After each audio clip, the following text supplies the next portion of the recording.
ជំរាបសួរក៏ដូចជាសួស្តីទៅកាន់បងប្អូនទាំងគ្នាជាពិសេសសួស្តីទៅកាន់បងប្អូនអ្នកដែលស្រឡាញ់ខាងវិស័យ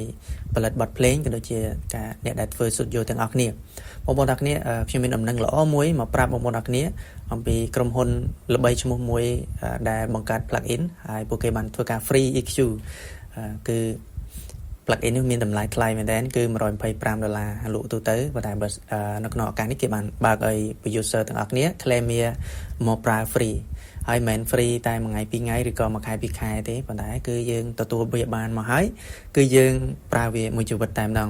បងប្អូនទាំងគ្នាស្គាល់ក្រុមហ៊ុន Antelope Audio ដែរអត់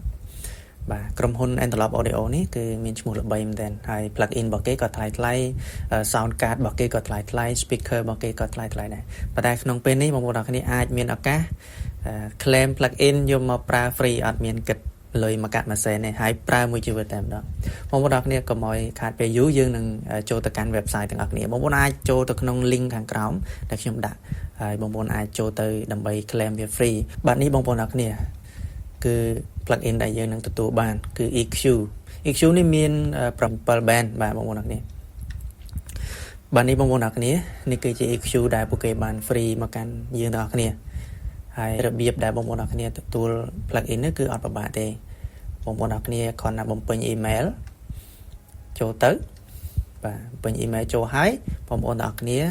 ចុចពាក្យថា send me my free plugin បងប្អូនចុចកន្លែងហ្នឹងមកហើយរងចាំបន្តិចក្រុមហ៊ុននឹងផ្ញើ email មកកាន់បងប្អូនទាំងគ្នាអញ្ចឹងនៅពេលដែលក្រុមហ៊ុនផ្ញើមកបងប្អូនទាំងគ្នាវានឹងចូល load បែបនេះក្រុមហ៊ុនមានការណែនាំណា Your free MG4 Plus is waiting អញ្ចឹងបងប្អូនទាំងគ្នាដើម្បីនឹងទទួលបាន plugin នេះបងប្អូនទាំងគ្នាទី1បងប្អូនត្រូវតែបង្កើត account ជាមួយនឹងក្រុមហ៊ុនសិនបន្ទាប់ពីបង្កើត account បងប្អូនមាន account ហើយបងប្អូន log in ចូលទៅប៉ុន្តែបងប្អូនអត់ទាន់មាន account ទេបងប្អូនបង្កើត account មួយនៅក្នុងក្រុមហ៊ុននោះទៅបាទអញ្ចឹងយើងចូលតាម link របស់គេដែលឲ្យមកបាទបើសិនបងប្អូនចុចមានហើយចុច log in បើសិនបងប្អូនអត់ទាន់មានបងប្អូនចុចពាក្យថា create an account នេះមកបាទអញ្ចឹងពេលដែលយើងបង្កើត account បងប្អូនអ្នកគ្នាគេទាមទារឲ្យយើងមាន iLog បាទ iLog account គឺវា connect auto ជាមួយនឹងក្រុមហ៊ុនទៅនឹង iLog ជាមួយនឹង plugin ដែលយើងទិញពីក្រុមហ៊ុនភ្ជាប់ជាមួយនឹង iLog តែម្ដងអញ្ចឹង iLog បងប្អូនអ្នកគ្នាយើងត្រូវបង្កើតដូចគ្នា iLog អញ្ចឹងបងប្អូនមានបងប្អូន sign in វាចូលមក connect វាចូលមកណាវាយ iLog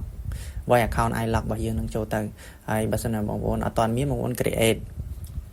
free account នេះបង្កើតហ្នឹងគឺយក email Gmail របស់យើងដដែលក៏បានបងប្អូនអាចប្រើ Gmail ណាមួយក៏បានដែរអត់បញ្ហាទេអញ្ចឹងពេលដែលបងប្អូនបង្កើតហើយ log in ចូលទៅបាទអញ្ចឹង iLog យើងមាន account របស់យើងមាន cloud iLog cloud នេះហើយនឹងមានម៉ាស៊ីនបាទនេះគឺជាម៉ាស៊ីនបងប្អូនធ្លាប់ទៅឡើងនៅម៉ាស៊ីនកុំព្យូទ័រណាវានឹង load ចេញមកហើយនៅក្នុង account របស់យើងណាបាទអញ្ចឹង plugin នេះវានឹងជាប់ auto ទៅ cloud ណាបងប្អូនទៅ cloud account នេះ MG4 ដែលខ្ញុំទទួលបានណាអញ្ចឹងពេលដែលបងប្អូនអ្នកគ្នាធ្វើតាមដំណាក់កាលនីមួយទៅបងប្អូននឹងទទួលបាន plugin free គឺ MG4 EQ MG4 Plus EQ នេះយកទៅប្រើប្រាស់ហើយ sound បងប្អូនអ្នកគ្នាអត់ឲ្យបងប្អូនអ្នកគ្នាខកបំណងមែនគឺ sound ល្អហើយបងប្អូនងាយប្រើមែនតើសម្រាប់ EQ ប្រភេទ band នេះបងប្អូនអ្នកគ្នាប្រហែលជាធ្លាប់ប្រើក្រុមហ៊ុនផ្សេងហើយខ្ញុំណែនាំបងប្អូនអ្នកគ្នាសាកប្រើនេះឲ្យអស់ពីសមត្ថភាពរបស់វាគឺគុណភាពល្អខ្លាំងមែនតើចឹងអរគុណច្រើនបងប្អូនអ្នកគ្នាហើយបងប្អូនអ្នកគ្នាព្យាយាមធ្វើតាមការណែនាំរបស់ក្រុមហ៊ុនទៅបងប្អូនអ្នកគ្នានឹងទទួលបាន plugin free បងប្អូនអ្នកគ្នាសូមកុំភ្លេចចូល subscribe channel របស់ខ្ញុំផងខ្ញុំនឹងមានវីដេអូក៏ដូចជាការចែករំលែកថ្មីៗផ្សេងៗទៀតផងដែរនៅក្នុងវីដេអូក្រោយៗជម្រាបលា